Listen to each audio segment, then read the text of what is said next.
लोग प्रश्न करते रहते हैं कि हमारे भजन में मन नहीं लगता। ये अष्ट सात्विक भाव उसके हृदय में प्रकट होने लगते हैं, जो गुरु प्रदत्त उपासना को, दिनचर्या को नियम पूर्वक करता है। आपके 5 शक्तियां उसी समय चली जाती हैं,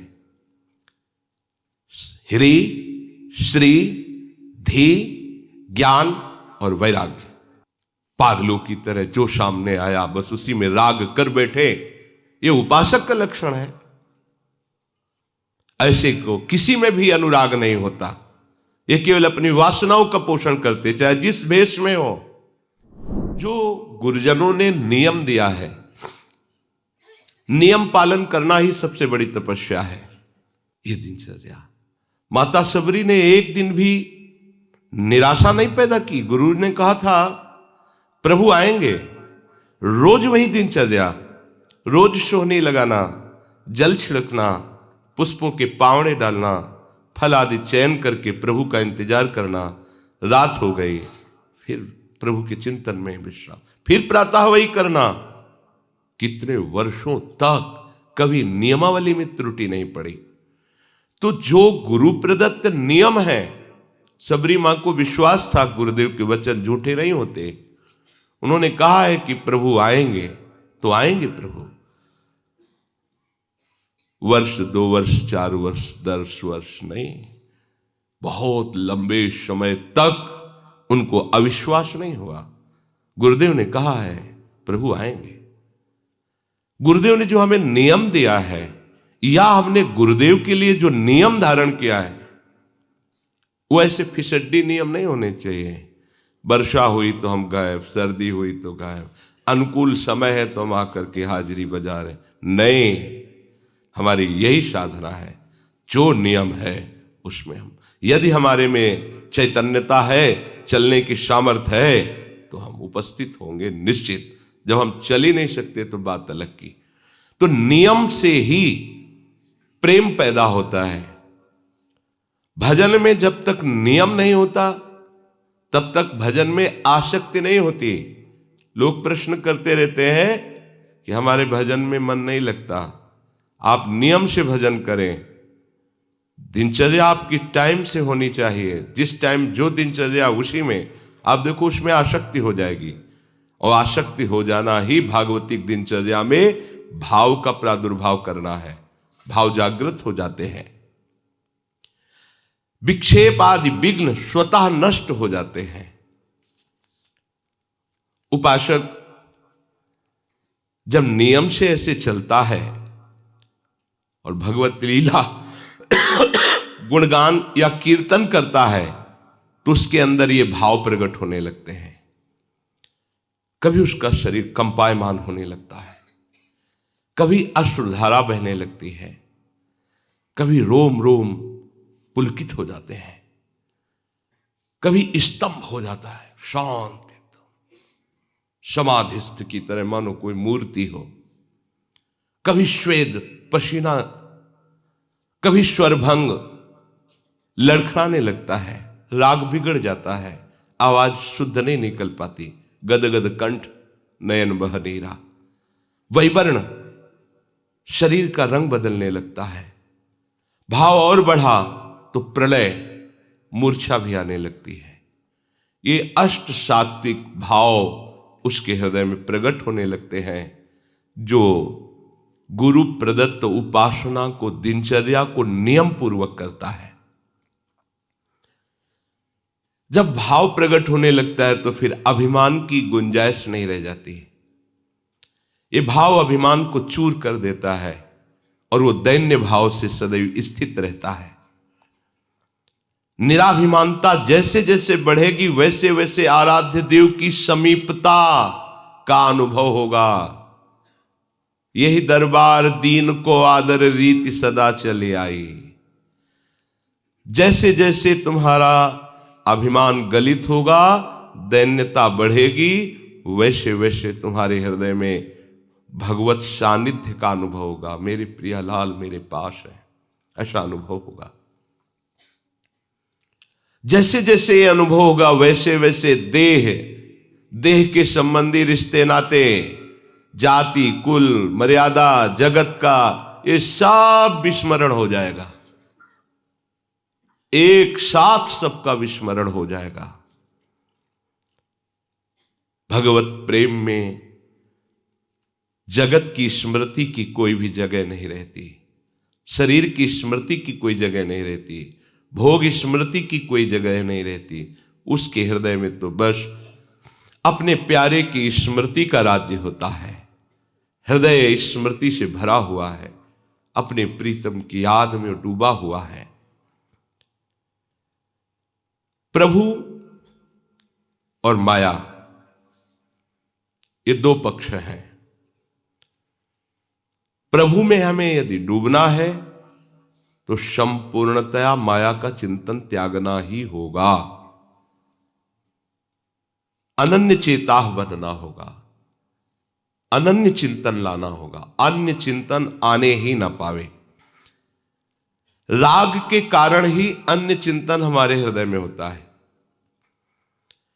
विषय तुम्हारे पास हो पर उसे भोगने की इच्छा ना हो, इसे वैराग्य कहते हैं। सब सामग्री, सब भोग आपके पास है पर भोगने की इच्छा नहीं, क्योंकि इच्छा तो प्रियालाल के चरणों में समर्पित हो चुकी है। जो चाहिए वो उसे प्राप्त हो रहा है। उनका स्मरण, उनका रूप, उनकी लीला, या प्राप्त करने की प्रबल इच्छा है। प्रबल इच्छा में ही ब्रह्मादिक के भोग सब विषम लागत ताई, प्रबल इच्छा में ही। और कहीं ये इच्छा मूर्तिमान स्वरूप धारण कर लिए है, अर्थात नाम चैतन्य घन होकर विराजमान है। अब लिखना नहीं पड़ रहा, नाम विराजमान, रूप की झांकी हो रही, लीला रसास्वादन में डूब रहा है। अब उसे कौन सा विषय आकर्षित कर सकता है? पर इस रस तक पहुंचने के लिए हमारे अंदर जो विषयों के प्रति प्रियता है उसे विचार के द्वारा नष्ट करना होगा। नहीं है सुख इनमें, चाहे जितना आप भोग लीजिए, नहीं है। एक दिन रुकना ही पड़ेगा आपको। आज ही रुक जाइए, समय बर्बाद मत कीजिए। अपने चित्त को चिंतन में तल्लीन कीजिए, प्रियालाल के, भोगों के चिंतन में नहीं। भगवत प्रेम के लिए वैराग्य अत्यंत आवश्यक है। वैराग्य सही माने में प्रेम में ही होता है। पहले स्थूल वैराग्य, प्रगट में वैराग्य, पर सूक्ष्म में महत्व बुद्धि बनी हुई है भोगों में। पर जब प्रभु का प्रेम प्रकट होता है तो वो भी नष्ट हो जाती है। अब चराचर जगत में अपने प्रीतम के सिवा और कोई इच्छा नहीं रह गई। अपने प्रीतम से बढ़कर कुछ अच्छा नहीं लग रहा। अब ये सच्चा वैराग्य है। इसके लिए कभी किसी से दो ये शब्द मत कहना। ये महापुरुषों के वचन है। दो ये कहना मृत्यु के समान है उपासक का। आचार्यों ने आज्ञा की है कि भिक्षान्नम औषधम, प्राणों का पोषण। अगर वैरागी हो, विरक्त मार्ग के पथिक हो तो भिक्षान्न से करो। अगर कभी भी कहीं भी कोई भूखा प्यासा नजर आ रहा है तो आप अपना भोजन दे दीजिए, फिर आप देखिए आपको कैसा सुख मिलता है। सर्दी में कोई कांप रहा है, आप अपना वस्त्र दे दीजिए। कोई बीमार है तो आप अपनी सुविधा छोड़कर उसमें पैसा लगा दीजिए, उसको औषधि दिलाइए, ये कीजिए। लेकिन कोई ये कह रहा है कि मुझे इतने रुपए दीजिए नहीं तुम्हारा मंगल हो जाएगा, तो 5 पैसे भी मत दीजिए, बिल्कुल मत दीजिए। कुछ नहीं बिगाड़ सकता, वो केवल वाणी से बोल रहा है, उसमें सामर्थ्य नहीं है। सामर्थ्यवान ऐसे नहीं करते। भुगते देहि न जाचहि, ये वाणी जी कह रहे। केतिक आयु केतिक जीवन, काहे विनाशत काज हटकत। कितना जीवन रह गया है उसके लिए तुम मांग रहे हो, ये बिल्कुल ठीक नहीं। अगर सच्चे मार्ग के पथिक हो तो दो ये कहना शब्द नहीं बनता। भरण पोषण भगवान के द्वारा होता है।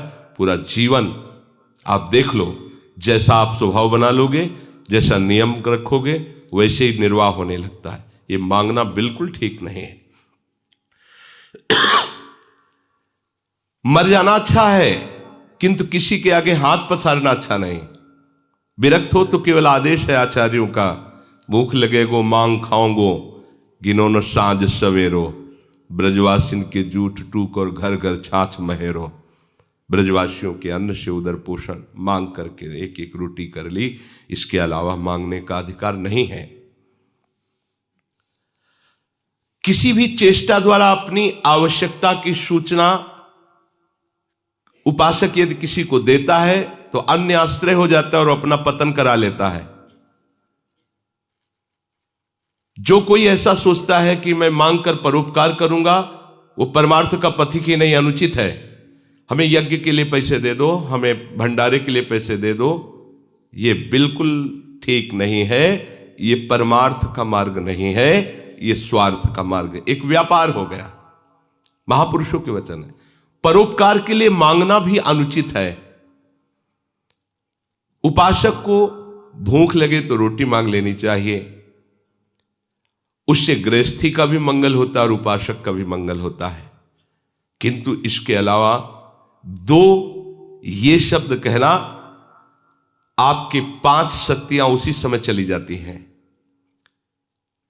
ह्री, श्री, धी, ज्ञान और वैराग्य।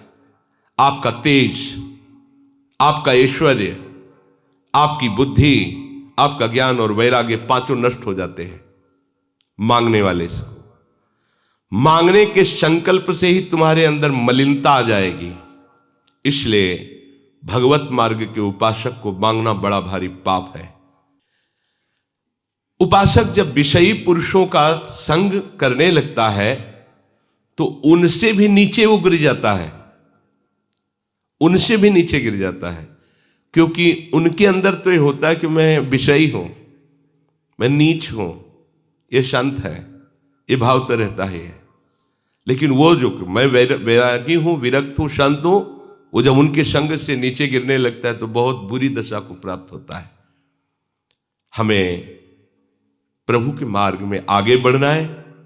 भोगी पुरुषों के शरीरों में भोग के परमाणु होते हैं, इसलिए उनसे संभाषण, उनका स्पर्श करना, उनको अपनी गोष्ठी में बैठालना, ये बहुत हानिकारक है। भोगी पुरुष, गृहस्थ है, भगवत भक्त है, वो नहीं। जिनका केवल भोग ही लक्ष्य है, रुपया पैसा वाले हैं, आकर हमें कुछ पैसा देंगे, रुपया देंगे, हमारी आवश्यकताओं की पूर्ति होगी, इसलिए हम उनकी सेवा करें, उनके आगे चाटुकारिता करें, बिल्कुल नहीं। उपासक को कभी अभिमानिनते न्यारे, ऐसा नहीं होना चाहिए।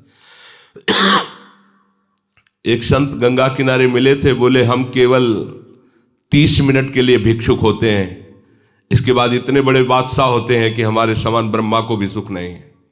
देवराज भी, इंद्र हमारी गुलामी करने के लिए तरसता है, हम ऐसे बादशाह हैं। 30 मिनट के लिए केवल हम भिक्षुक होते हैं। गए, रोटी मां, इसके बाद बादशाह है, कोई भी चाह नहीं, चिंता नहीं, मनुआ बेपरवाह, एकमात्र परमात्म चिंतन में। विषयी पुरुष का आशंक नहीं। कोई तुमसे संभाषण करना चाहता है और आपको दृष्टि में लग रहा है कि भजन विहीन है, नहीं, संभाषण नहीं करना। यदि हम भक्ति मार्ग में आगे बढ़ना चाहते हैं, जहां दुख का प्रवेश ही नहीं, ऐसे सुख की प्राप्ति के लिए, तो सुने न काहू की कही, कहे न अपनी बात, नारायण वारूप में मगन रहे दिन रात। किसी की नहीं सुनना, अपने हृदय की बात किसी से नहीं कहना। अगर बात ही करना है तो अपने हृदयनाथ से बात करो, वो सुन रहे। बस उन्हीं के नाम, उन्हीं के रूप में रात दिन उपासक डूबा रहे।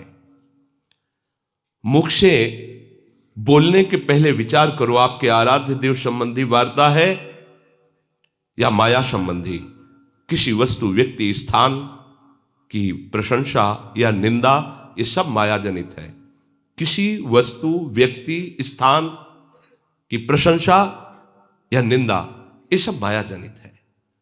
अपने आराध्य देव के नाम रूप लीला धाम जनित बात यदि निकलने वाली है तो, नहीं तो रोक लो उस वाणी के वेग को, मत बोलने दो।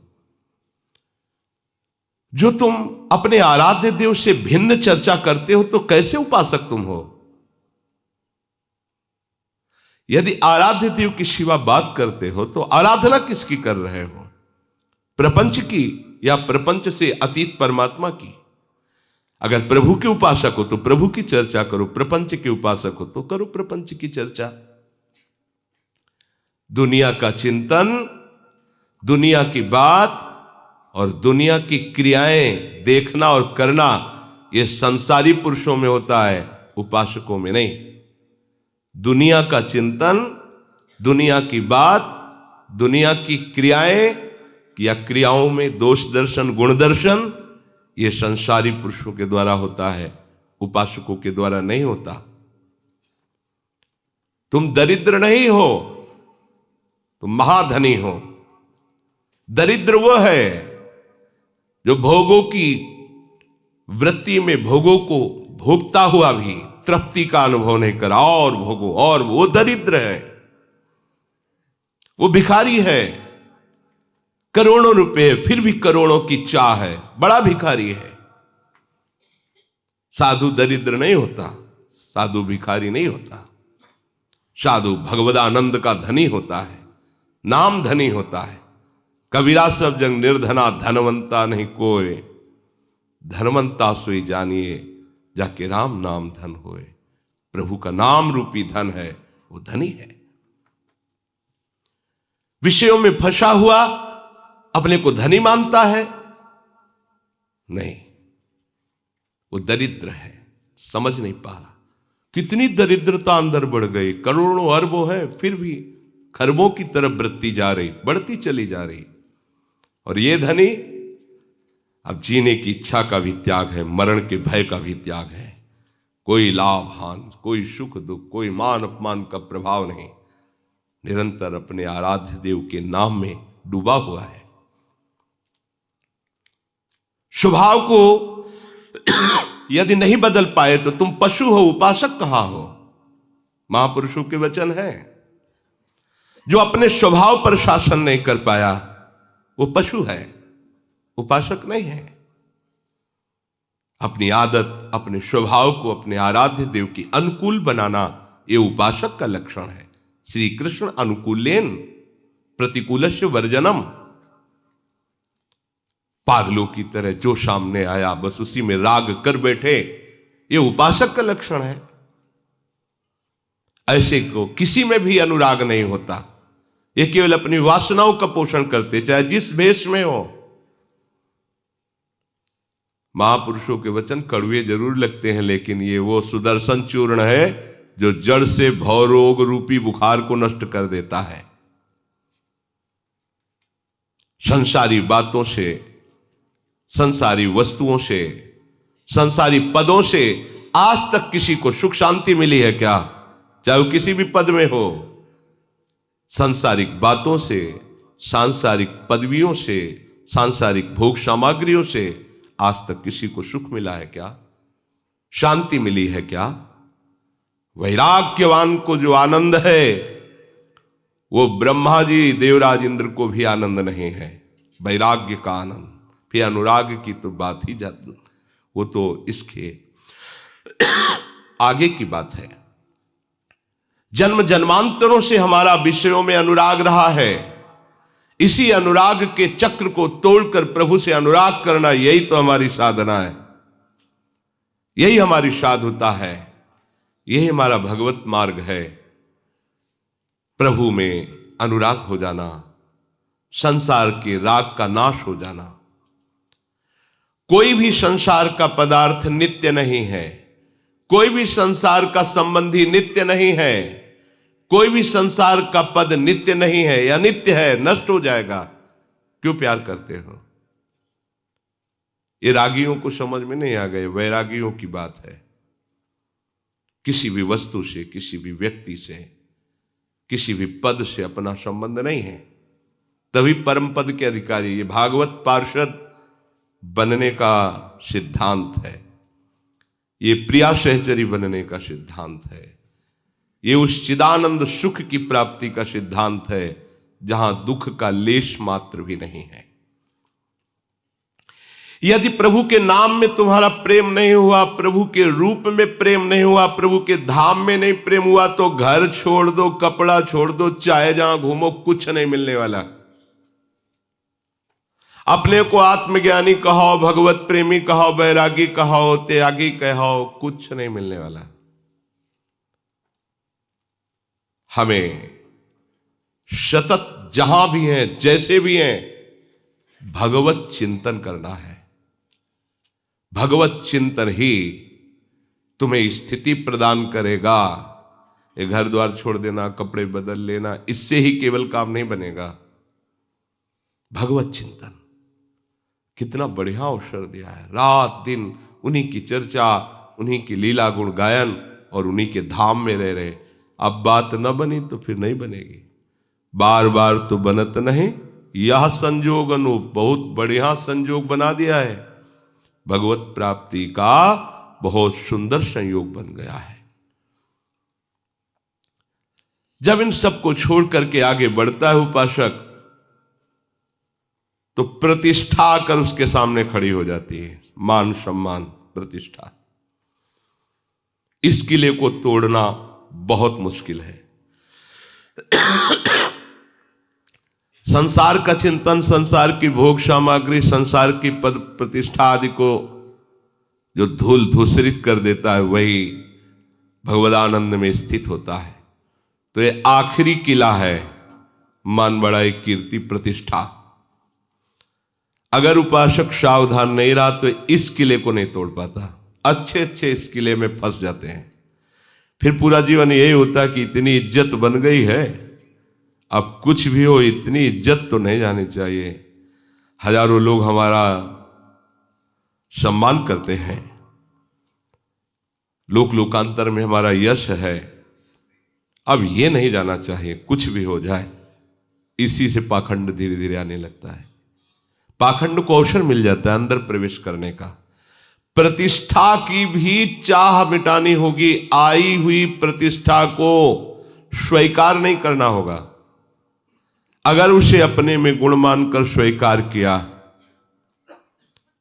तो आप इस प्रतिष्ठा रूपी किले के अंदर फंस जाएंगे और निज महल में पहुंचने में बाधा पहुंच जाएगी। इसलिए जो बहुमान करे को मेरो, कि ये बहुमानत ना ही बड़ाई नहीं मानना। और है क्या तुम्हारे अंदर, किस बात की बड़ाई? अरे प्रियालाल कृपा करके धाम में वास दिए, प्रियालाल कृपा करके परमार्थ में चला रहे, प्रियालाल कृपा करके अपने नाम वाणी का चिंतन मनन करा रहे हैं। अगर कुछ बोल रहे हो तो उनकी कृपा से बोल रहे हो। तुम क्या हो?